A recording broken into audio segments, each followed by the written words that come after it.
13. Deep Magic from the Dawn of Time. Now we must get back to Edmund. When he had been made to walk far further than he had ever known that anybody could walk, the witch at last halted. In a dark valley, all overshadowed with fir trees and yew trees, Edmund simply sank down and lay on his face, doing nothing at all, and not even caring what was going to happen next, provided they would let him lie still. He was too tired even to notice how hungry and thirsty he was. The witch and the dwarf were talking close beside him in low tones. "No," said the dwarf. "It's no use now, O Queen. They must have reached the stone table by now." "Perhaps the wolf will smell us out and bring us news," said the witch. "It cannot be good news if he does," said the dwarf. "4 thrones in Cair Paravel," said the witch. "How if only 3 were filled? That would not fulfill the prophecy." "What difference would that make now that he is here?" said the dwarf. He did not dare, even now, to mention the name of Aslan to his mistress. "He may not stay long, and then we would fall upon the 3 at Cair." "Yet it might be better," said the dwarf, "to keep this one," here he kicked Edmund, "for bargaining with." "Yes, and have him rescued," said the witch scornfully. "Then," said the dwarf, "we had better do what we have to do at once." "I would like to have done it on the stone table itself," said the witch. "That is the proper place. That is where it has always been done before." "It will be a long time now before the stone table can again be put to its proper use," said the dwarf. "True," said the witch, "and then, well, I will begin." At that moment, with a rush and a snarl, a wolf rushed up to them. "I have seen them. They are all at the stone table, with him. They have killed my captain, Moghrim.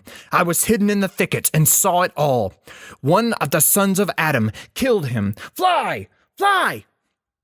"No," said the witch. "There need be no flying. Go quickly. Summon all your people to meet me here as speedily as they can. Call out the giants and the werewolves and the spirits of those trees who are on our side. Call the ghouls and the boggles and the ogres and the minotaurs. Call the cruels and hags, the specters, and the people of the toadstools. We will fight. What? Have I not still my wand? Will not their ranks turn into stone even as they come on? Be off quickly. I have a little thing to finish here while you are away." The great brute bowed its head, turned, and galloped away. "Now," she said, "we have no table. Let me see. We had better put it against the trunk of a tree." Edmund found himself being roughly forced to his feet. Then the dwarf set him with his back against the tree and bound him fast. He saw the witch take off her mantle. Her arms were bare underneath it and terribly white. Because they were so very white, he could see them, but he could not see much else. It was so dark in the valley under the dark trees. "Prepare the victim," said the witch, and the dwarf undid Edmund's collar and folded back his shirt at the neck. Then he took Edmund's hair and pulled his head back so that he had to raise his chin. After that, Edmund heard a strange noise. Whoosh, whoosh, whoosh. For a moment, he couldn't think what it was. Then he realized it was the sound of a knife being sharpened. At that very moment, he heard loud shouts from every direction, a drumming of hooves and a beating of wings, a scream from the witch, confusion from all around him, and then he found he was being untied. Strong arms were round him, and he heard big, kind voices saying things like, "Let him lie down. Give him some wine. Drink this. Steady now. You'll be all right in a minute." Then he heard a voice of people who were not talking to him, but to one another, and they were saying things like, "Who's got the witch? I thought you had her. I didn't see her after I knocked the knife out of her hand. I was after the dwarf. Do you mean to say she's escaped? A chap can't mind everything at once. What's that? Oh, sorry. It's only an old stump." But just at this point, Edmund went off in a dead faint. Presently, the centaurs and unicorns and deer and birds, they were of course the rescue party which Aslan had sent in the last chapter, all set off to go back to the stone table, carrying Edmund with them. But if they could have seen what happened in the valley after they had gone, I think they might have been surprised. It was perfectly still, and presently the moon grew bright. If you had been there, you would have seen the moonlight shining on an old tree stump and on a fair-sized boulder, but if you had gone on looking, you would have gradually have begun to think there was something odd about both the stump and the boulder.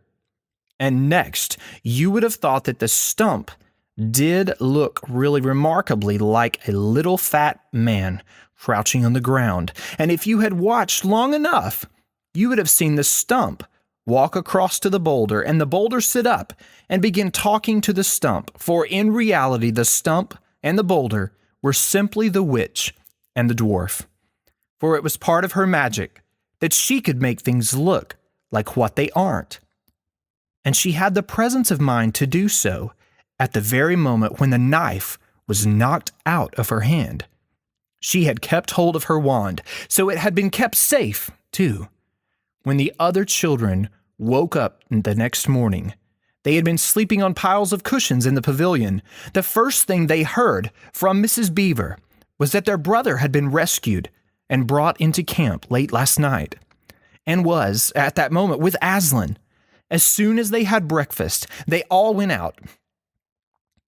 As soon as they had breakfasted, they all went out, and there they saw Aslan and Edmund walking together in the dewy grass, apart from the rest of the court. There's no need to tell you, and no one ever heard what Aslan was saying, but it was a conversation which Edmund never forgot. As the others drew nearer, Aslan turned to meet them, bringing Edmund with him. "Here is your brother," he said, "and there is no need to talk to him about what is past." Edmund shook hands with each of the others and said to each of them in turn, "I'm sorry." And everyone said, "That's all right." Then everyone wanted very hard to say something which would make it quite clear that they were all friends with him again. Something ordinary and natural, and of course no one could think of anything in the world to say. But before they had time to feel really awkward, one of the leopards approached Aslan and said, "Sire, there is a messenger from the enemy who craves audience." "Let him approach," said Aslan. The leopard went away and soon returned leading the witch's dwarf. "What is your message, son of earth?" asked Aslan. "The Queen of Narnia and Empress of the Lone Islands desires a safe conduct to come and speak with you," said the dwarf, "on a matter which is as much to your advantage as to hers." "Queen of Narnia, indeed," said Mr. Beaver. "All of the Peace, Beaver," said Aslan. "All names will soon be restored to their proper owners. In the meantime, we will not dispute about them. Tell your mistress, son of earth, that I grant her safe conduct on condition that she leaves her wand behind her at that great oak." This was agreed to, and 2 leopards went back with the dwarf to see that the conditions were properly carried out. "But supposing she turns the 2 leopards into stone," whispered Lucy to Peter. I think the same idea had occurred to the leopards themselves. At any rate, as they walked off, their fur was all standing up on their backs, and their tails were bristling, like a cat's when it's seen a strange dog. "It'll be all right," whispered Peter in reply. "He wouldn't send them if it weren't." A few minutes later, the witch herself walked out on the top of the hill and came straight across and stood before Aslan. The 3 children, who had not seen her before, felt shudders run down their backs at the sight of her face, and there were low growls among all the animals present. Though it was bright sunshine, everyone felt suddenly cold. The only 2 people present who seemed to be quite at their ease were Aslan and the witch herself. It was the oddest thing to see those two faces, the golden face and the dead white face, so close together. Not that the witch looked Aslan exactly in the eyes. Mrs. Beaver particularly noticed this. "You have a traitor there, Aslan," said the witch. Of course, everyone present knew that she meant Edmund. But Edmund had got past thinking about himself after all he had been through, and after the talk he had had that morning, he just went on looking at Aslan. It didn't seem to matter what the witch said. "Well," said Aslan, "his offense was not against you." "Have you forgotten the deep magic?" asked the witch. "Let us say I have forgotten it," answered Aslan gravely. "Tell us of this deep magic." "Tell you?" said the witch, her voice growling suddenly shriller. "Tell you what is written on that very table of stone which stands beside us.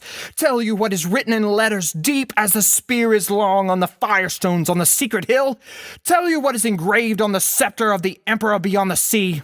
You at least know the magic which the emperor put into Narnia at the very beginning. You know that every traitor belongs to me as my lawful prey, and that for every treachery I have the right to a kill." "Oh," said Mr. Beaver, "so that's how you came to imagine yourself as queen, because you were the emperor's hangman. I see." "Peace, Beaver," said Aslan, with a very low growl. "And so," continued the witch, "that human creature is mine. His life is forfeit to me. His blood is my property." "Come and take it then," said the bull, with the man's head in the great bellowing voice. "Fool," said the witch, with a savage smile that was almost a snarl. "Do you really think your master can rob me of my rights by mere force? He knows the deep magic better than that. He knows that unless I have blood, as the law says, all Narnia will be overturned and perish in fire and water." "It is very true," said Aslan. "I do not deny it." "Oh, Aslan," whispered Susan in the lion's ear. "Can't we, you won't, will you? Can't we do something about the deep magic? Is there something you can work against it?" "Work against the Emperor's magic," said Aslan, turning to her with something like a frown on his face, and nobody ever made that suggestion to him again. Edmund was on the other side of Aslan, looking all the time at Aslan's face. He felt a choking between and wondered if he ought to say something, but a moment later he felt that he was not expected to do anything except to wait and do what he was told. "Fall back, all of you," said Aslan, "and I will talk to the witch alone." They all obeyed. It was a terrible time, this waiting and wondering while the lion and the witch talked earnestly together in low voices. Lucy said, "Oh, Edmund," and began to cry. Peter stood with his back to the others, looking out at the distant sea. The beavers stood holding each other's paws with their heads bowed. The centaurs stamped uneasily with their hooves, but everyone became perfectly still in the end, so that you noticed even small sounds like a bumblebee flying past, or the birds in the forest down below them, or the wind rustling the leaves. And still the talk between Aslan and the witch went on. At last they heard Aslan's voice. "You can all come back," he said. "I have settled the matter. She has renounced the claim on your brother's blood." And all over the hill there was a noise as if everyone had been holding their breath and had now begun breathing again, and then a murmur of talk. The witch was just turning away with a look of fierce joy on her face when she stopped and said, "But how do I know this promise will be kept?" roared Aslan, half rising from his throne, and his great mouth opened wider and wider, and the roar grew louder and louder, and the witch, after staring for a moment with her lips wide apart, picked up her skirt and fairly ran for her life. Chapter 14. The Triumph of the Witch. As soon as the witch had gone, Aslan said, "We must move from this place at once. It will be wanted for other purposes. We shall encamp tonight at the fords of Baruna." Of course, everyone was dying to ask him how he had arranged matters with the witch, but his face was stern, and everyone's ears were still ringing with the sound of his roar, so nobody dared. After a meal, which was taken in the open air on the hilltop, for the sun had got strong by now and dried the grass, they were busy for a while taking the pavilion down and packing things up. Before 2 o'clock they were on the march, and set off in a northeasterly direction, walking at an easy pace, for they had not far to go. During the first part of the journey, Aslan explained to Peter his plan of campaign. "As soon as she has finished her business in these parts," he said, "the witch and her crew will almost certainly fall back to her house and prepare for a siege. You may or may not be able to cut her off and prevent her from reaching it." He then went on to outline 2 plans of battle, one for fighting the witch and her people in the wood, and another for assaulting her castle. And all the time he was advising Peter how to conduct the operations, saying things like, "You must put your centaurs in such and such a place," or "You must post scouts and see that she doesn't do so-and-so," till at last Peter said, "But you will be there yourself, Aslan." "I can give you no promise of that," answered the lion.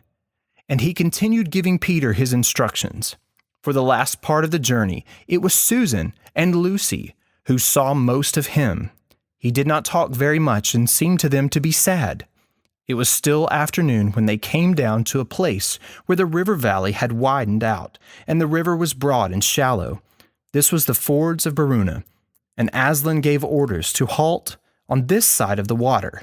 But Peter said, "Wouldn't it be better to camp on the far side for fear she should try a night attack or anything?" Aslan, who seemed to have been thinking about something else, roused himself with a shake of his magnificent mane and said, "Ugh, what's that?" Peter said it all over again.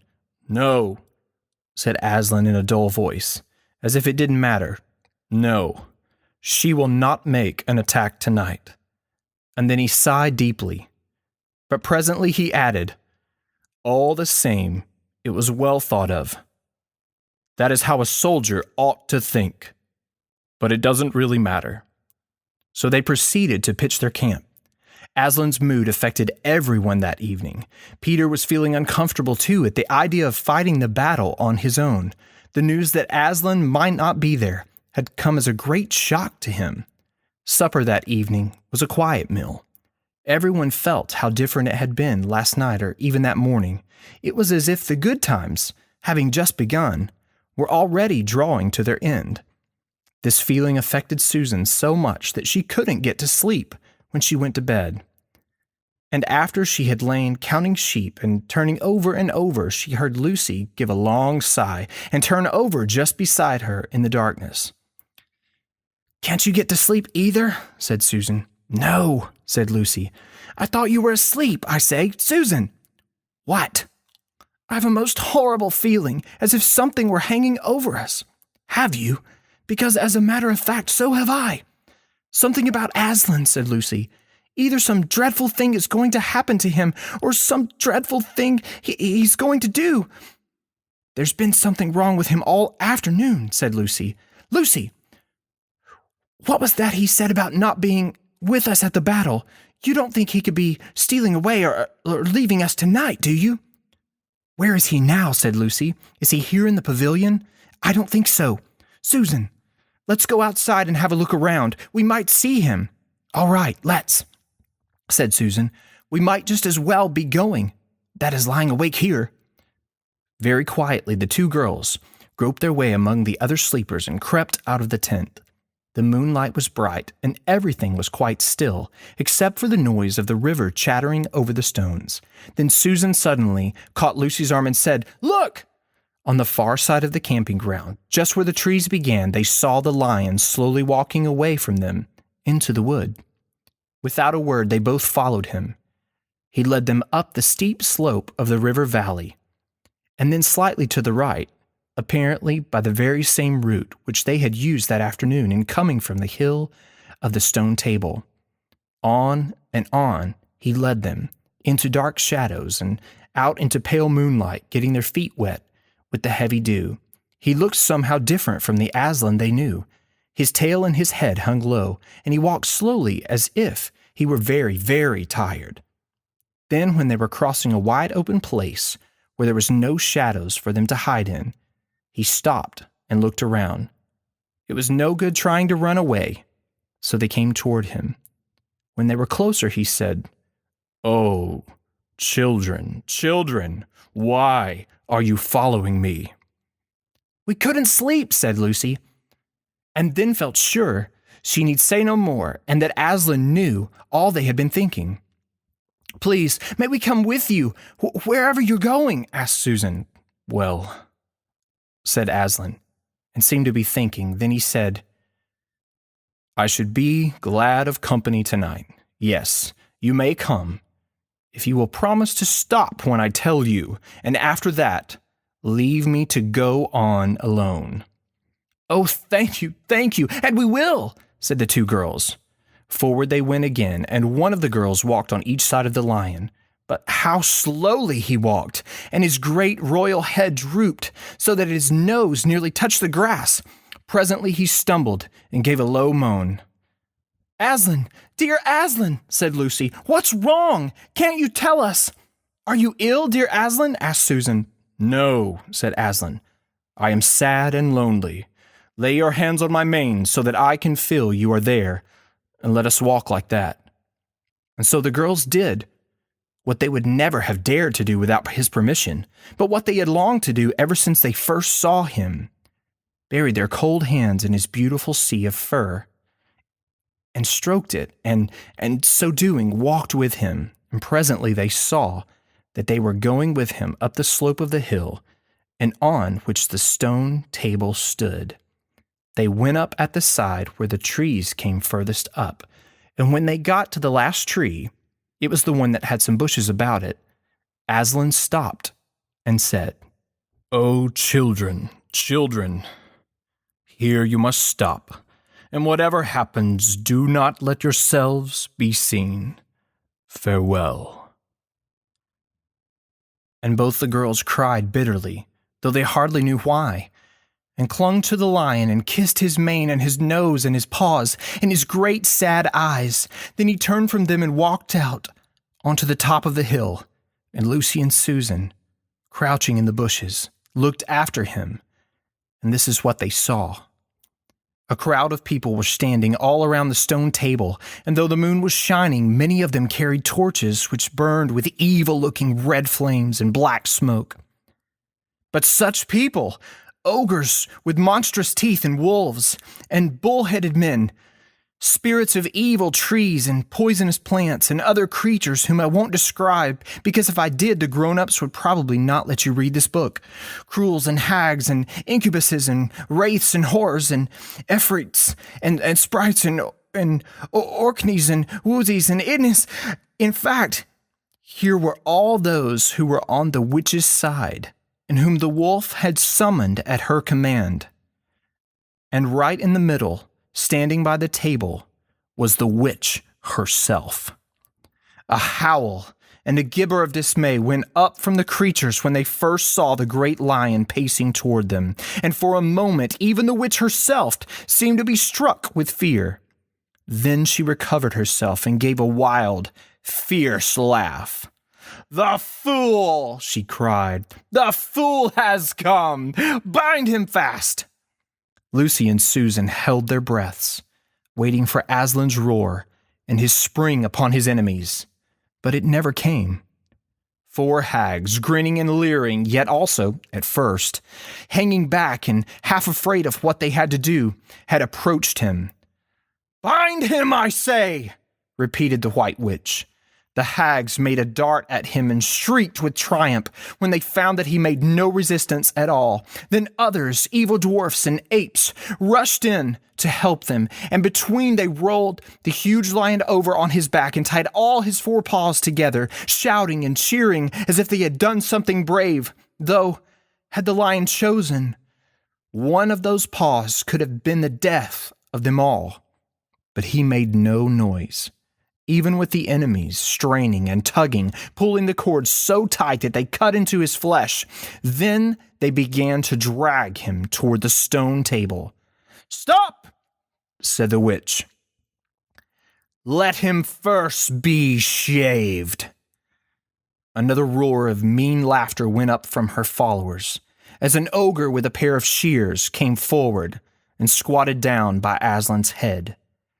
Snip, snip, snip went the shears, and masses of curling gold began to fall to the ground. Then the ogre stood back at the children, watching from their hiding place, could see the face of Aslan looking all small and different without his mane. The enemies also saw the difference.